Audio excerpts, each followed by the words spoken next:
In this tutorial, we're going to talk about how to blend skin tones, and I am using this picture that I created right here is the portrait that I'm going to paint up to explain how I'm mixing skin tones.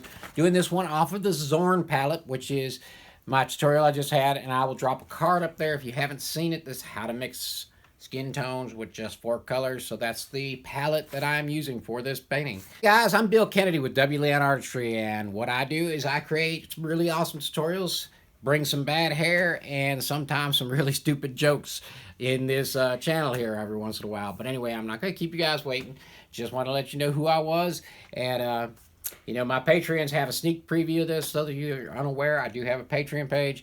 And so my Patreons got a little bit of sneak preview of what's going on with this and a chart. So if you guys want to check that out, check me out on Patreon. Anyway, let's get moving to the tutorial.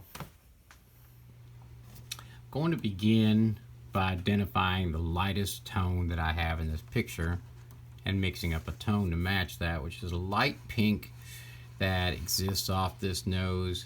From there, we branch out into more yellows and browns.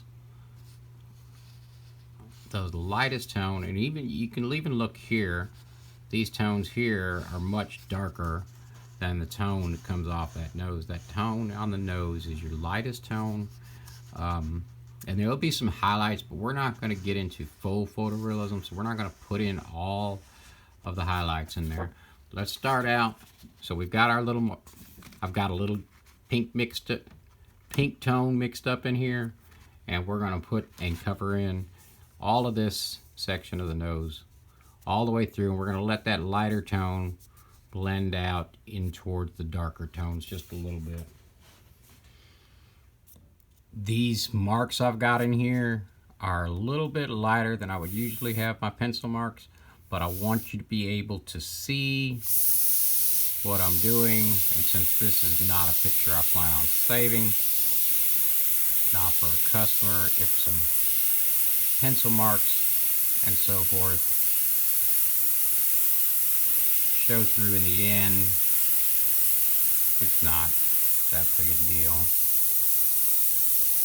We'll go ahead and cover pretty much most everything because our darker tones will lay on top of that without any concerns.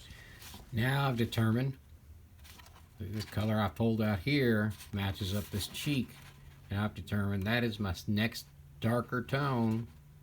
As you can see there, here's your tone here, and we're going to go in here where we got darker tones and start blending in the secondary tone.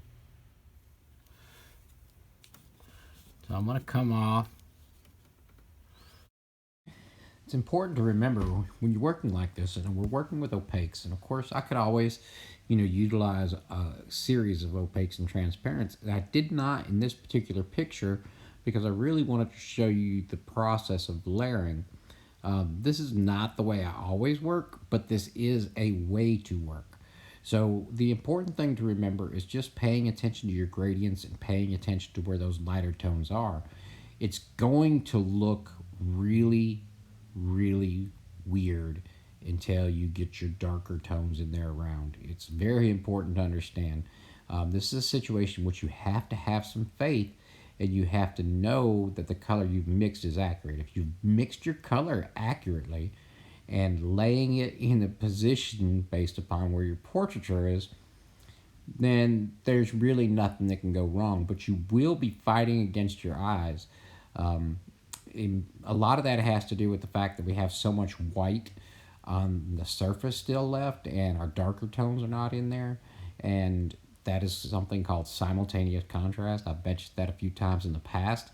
So just keep in mind that you'll be fighting against your eyes. You're going to have to resist the temptation that you will have. You'll have the temptation always, if you're working like this, to start trusting that your eyes are showing you the right thing instead of knowing that the color is the right thing.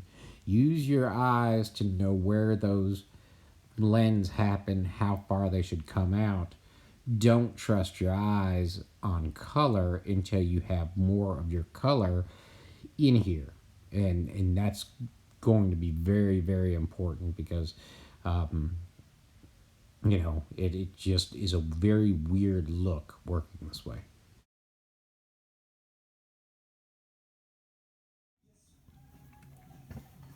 going to take our next color, which is an even darker, but it's a little bit of an orange mix. And we're going to hit that dark spot off this nose right here.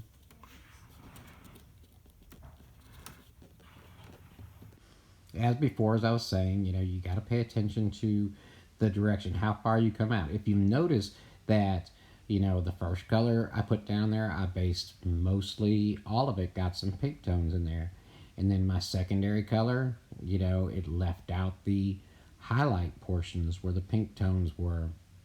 Now, as I come in with this next color, I'm going to be using even less color. So I'll only be hitting spots that are, the even darker tones. So smaller, fine details, things like that are the only things that I'm going to be working on with this next color. Do a little bit of blending here. That color. A little bit here.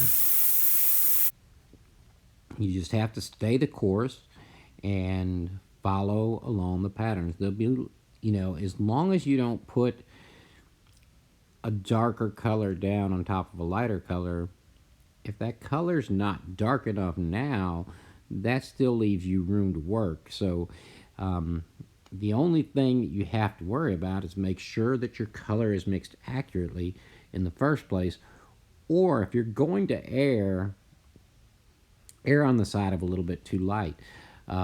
But you can also control that with an airbrush by just not spraying to complete saturation. It's going to take you a little bit longer, of course, if you don't spray to complete saturation. That depends on how much you trust the process. And this is a method of process painting. You could work a small section of this picture and at one time and complete each section as you go, and that would make it a little bit easier for your eyes to deal with. But in my case, I like to paint pretty quickly, so I work my entire picture together.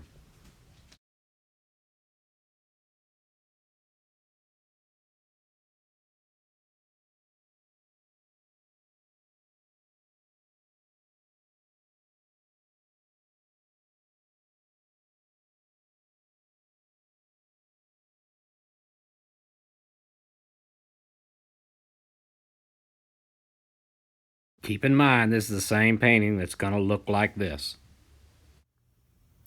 Way, way, way back time machine in the 80s, there was this guy called George Michael, and he had a song out called You Gotta Have Faith. This is going to look really ugly right now, guys. It's going to get really ugly. You've got to learn to trust the process. I'm going to talk about that, but you got to learn to trust the process. Once you've got your mixes right, you have to trust that you're laying in the right place. It's going to get worse before it gets better, I promise. Let's get back. Now, the shadow tone inside these eyebrows or eyelids is shockingly dark once you realize the color that it is in there. That's why we've got those pink undertones in there first.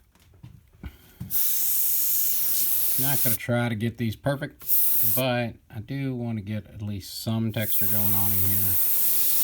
Notice in this case with these eyelids that I'm spraying this in here, but I'm spraying in lines, so I'm leaving that little bit of texture that the eyelid is created in there. So my dark portion becomes my shadow section, and the original pinkish tone is a highlight. And I'm blending into it a little bit, but not completely.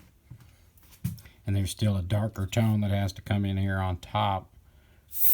And same thing here, that tone right there is much darker than what you're looking at. Once again, you can see here how I'm leaving highlight sections out. And, it's important that you do leave a little bit of texture going on there and make sure not cover up those highlights. As I mentioned before, as you're moving to your darker colors, you should be doing less and less coverage each time, since we're not going to be pulling any highlights out by scratching, erasing, or anything like that, or even bringing white paint back over there. you got to leave those highlights out exposed with that by just leaving paint off of them.